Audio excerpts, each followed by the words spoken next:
ఓటర్లు తమ సాంప్రదాయాన్ని రిపీట్ చేశారు. 5 ఏళ్లకోసారి ప్రభుత్వాలను మార్చుతున్న ఓటర్లు ఈసారి కూడా అవే ఫలితాలను రిపీట్ చేశారు. దీంతో కాంగ్రెస్ అధికారం కోల్పోగా బీజేపీ విజయఢంకా మోగించింది.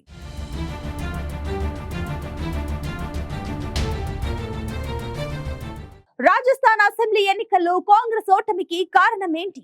బీజేపీ మెజార్టీ స్థానాల్లో గెలుపొందడానికి కీలకంగా ఉపయోగపడిన అంశమేంటి?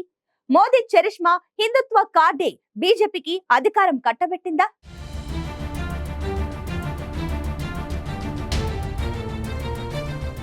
రాజస్థాన్ ప్రజలు మరోసారి మార్పు సంప్రదాయానికే జేకొట్టారు. గత ఎన్నికల్లో కాంగ్రెస్ కు పట్టం కట్టిన రాజస్థాన్ ఓటర్లు ఈసారి మాత్రం కాంగ్రెస్ పాలనకు చరమగీతం పాడారు.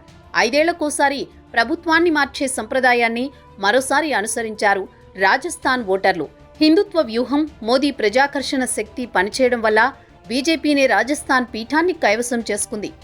మార్పు సంప్రదాయంపైనే రాజస్థాన్లో ధీమాగా ఉన్న బీజేపీ ఎట్టకేలకు గెలిచింది. అధికారంలో ఉన్న పార్టీని గద్దెదించే 25 ఏళ్ల సంప్రదాయాన్నే కొనసాగించిన అక్కడి ఓటర్లు అశోక్ గెహ్లాట్ నేతృత్వంలోని కాంగ్రెస్ ప్రభుత్వానికి చరమగీతం పాడారు. మెజారిటీ స్థానాలను బీజేపీకి కట్టబెట్టారు.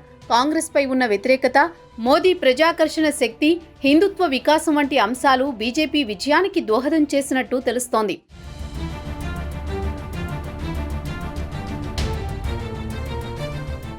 రాజస్థాన్లో బీజేపీ రాష్ట్ర నాయకత్వం అంతంత మాత్రంగానే ఉన్నా హస్తం పార్టీకి వ్యతిరేకంగా ఓటర్లు ఏకం కావడం వల్ల కమలదళం విజయ తీరాలకు చేరింది.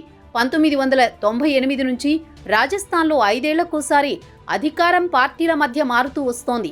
5 ఏళ్లు కాంగ్రెస్, మరో 5 ఏళ్లు బీజేపీ పాలిస్తూ వస్తున్నాయి. ఇదే సంప్రదాయం ఇప్పుడు కూడా రిపీట్ అయ్యింది. 2018లో కాంగ్రెస్ విజయం సాధించగా ఇప్పుడు మళ్లీ కాషాయ దళాన్ని గద్దెనెక్కించారు ఓటర్లు. 115 స్థానాల్లో బీజేపీ గెలవగా కాంగ్రెస్ 70 సీట్లలో గెలిచింది. మరో 14 స్థానాల్లో ఇతరులు విజయం సాధించారు. రాజస్థాన్లో మొత్తం 200 అసెంబ్లీ స్థానాలు ఉండగా 101 మ్యాజిక్ ఫిగర్ అయితే ఈసారి 199 నియోజకవర్గాల్లో మాత్రమే ఎన్నికలు జరగ్గా తాజా ఫలితాల్లో బీజేపీ 115 స్థానాల్లో విజయం సాధించింది.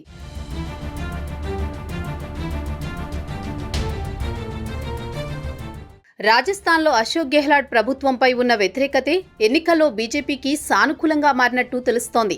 యువత, మహిళల్లో గెహ్లాట్ ప్రభుత్వంపై ఉన్న అసంతృప్తి ఫలితాల్లో స్పష్టంగా కనిపించింది. రాజస్థాన్ రాష్ట్రంలో 4 ఏళ్ల వ్యవధిలో 18 సార్లు పరీక్షా పేపర్లు లీక్ అయ్యాయి. యువతతో పాటు వారి కుటుంబాల్లోనూ దీనిపై ఆగ్రహావేశాలు వ్యక్తమయ్యాయి. ఇందుకు సంబంధించి రాజస్థాన్ పీసీసీ అధ్యక్షుడు గోవింద్ సింగ్ నివాసాలు, కార్యాలయాలపైన ఎన్ఫోర్స్మెంట్ డైరెక్టరేట్ దాడులు నిర్వహించింది.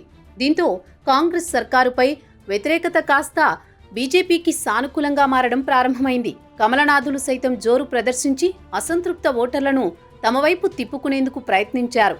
బడాబాబుల హస్తముందనే అభిప్రాయం ప్రజల్లో ఉండడం వల్ల బీజేపీ గెలుపు సులువైంది.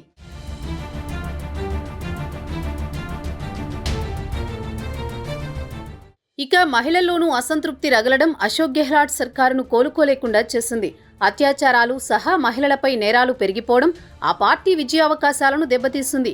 అదే సమయంలో బీజేపీ మహిళాకర్షక పథకాలతో మేనిఫెస్టో ప్రకటించింది. పోలీస్ స్టేషన్లలో మహిళల కోసం ప్రత్యేక డెస్కులు, యాంటీ రోమియో స్క్వాడ్లను ఏర్పాటు చేస్తామని బీజేపీ హామీ ఇచ్చింది. 12వ తరగతి విద్యార్థినులకు ఫ్రీగా స్కూటర్లను ఇస్తామని ప్రకటించింది. నిరుద్యోగ యువతను ఆకట్టుకునేలా 2.5 లక్షల ప్రభుత్వ ఉద్యోగాలను 5 ఏళ్లలో భర్తీ చేస్తామని హామీ ఇచ్చింది. ఇది బీజేపీకి సానుకూలంగా మారినట్టు తెలుస్తోంది. అదే సమయంలో కాంగ్రెస్లో వర్గపోరు కూడా బీజేపీకి కలిసి వచ్చింది. అయితే రాష్ట్ర స్థాయి నాయకత్వం విషయంలో 2 పార్టీల పరిస్థితి భిన్నంగా ఏమీ లేదు. 2 పార్టీల్లోనూ వర్గ విభేదాలు తీవ్రంగానే ఉన్నాయి. అయితే కాంగ్రెస్ విషయంలో ఇది మరింత అధికంగా ఉంది. గెహ్లాట్, పైలట్ల మధ్య పోరు దేశవ్యాప్తంగా దుమారం రేపింది. ఎన్నికల సమయంలో వీరిద్దరూ స్నేహగీతం పాడినప్పటికీ ఫలితం లేకుండా పోయింది.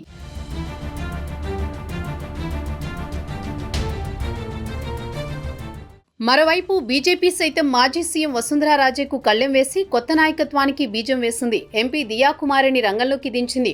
ఈ పరిణామాలు సామాజికంగా బీజేపీకి కలిసి వచ్చినట్టే కనిపిస్తోంది. 2018 ఎన్నికల్లో వసుంధరా రాజే పట్ల వ్యతిరేకతతో రాజ్పుతులు బీజేపీని దూరం పెట్టారు. సచిన్ పైలట్ ముఖ్యమంత్రి అవుతారని భావించి గుజ్జర్లు కాంగ్రెస్ కు మద్దతుగా నిలిచారు. ఈసారి పరిస్థితి మారిపోయింది. పైలట్ ను కాంగ్రెస్ దూరం పెట్టడం గుజ్జర్ల ఓట్లపై ప్రభావం చూపింది. వీరంతా హస్తంపై అసంతృప్తితో బీజేపీ వైపు మొగ్గినట్టు తెలుస్తోంది. మరోవైపు మేవాడ్, మార్వాడ్కు చెందిన రాజ్పుత్లను పార్టీలో చేర్చుకోవడంలో దియా కీలక పాత్ర పోషించారు. ఫలితంగా వారు సైతం బీజేపీకి అనుకూలంగా మారినట్లు విశ్లేషకులు చెబుతున్నారు. రాజస్థాన్ వ్యాప్తంగా హిందుత్వ అంశం ఎన్నికల్లో ప్రభావం చూపినట్టు తెలుస్తోంది. గెహ్లాట్ ప్రభుత్వం ముస్లింలకు అనుకూలంగా ఉందనే వాదనల మధ్య బీజేపీ అధికారంలోకి రావాలని హిందూ ఓటర్లలో భావన వ్యక్తమైనట్టు తెలుస్తోంది. అంతేకాదు కన్హయ్యలాల్ హత్య ఉదంతం సైతం ఎన్నికల సమయంలో చర్చనీయాంశంగా మారింది. కాంగ్రెస్ వల్లే రాజస్థాన్లో అలాంటి ఘటనలు జరిగాయనే అభిప్రాయం హిందూ ఓటర్లలో ఉంది. ఇది బీజేపీ అనుకూల పవనాలకు కారణమైనట్లు విశ్లేషకులు అభిప్రాయపడుతున్నారు.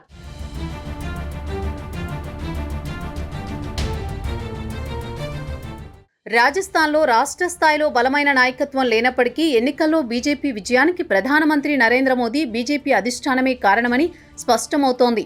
అనేక వర్గాలుగా ఉన్న రాష్ట్ర బీజేపీని కేంద్ర పెద్దలే ముందుండి నడిపించారు. ప్రచారంలోనూ వారే ప్రధాన పాత్ర పోషించారు. ఎన్నికల ప్రచారం మోదీ వర్సెస్ గెహ్లోట్గా సాగింది. అదే సమయంలో పెద్ద సంఖ్యలో ఎంపీలను రంగంలోకి దించింది. ఎంపీలుగా వీరు చేసిన సేవలు అసెంబ్లీ ఎన్నికల్లో ఉపయోగపడతాయని భావించి ఈ వ్యూహం అమలు చేసింది. కేంద్ర మాజీ మంత్రి రాజ్యవర్ధన్ సింగ్ రాథోడ్, దియా కుమారి సహా పలువురు ప్రముఖులను బరిలో దించి సానుకూల ఫలితాలు సొంతం చేసుకుంది. ఓవైపు రాజస్థాన్ ఓటర్ల సంప్రదాయం, కాంగ్రెస్పై వ్యతిరేకత, బీజేపీ వ్యూహాలు అన్నీ కలిసి కమలనాథులను విజయపథంలోకి నడిపించాయి. ఏదేమైనా రాజస్థాన్ ఓటర్లు తమ సంప్రదాయాన్ని మరోసారి రిపీట్ చేయడంతో బీజేపీ మెజారిటీ సీట్లలో గెలిచింది.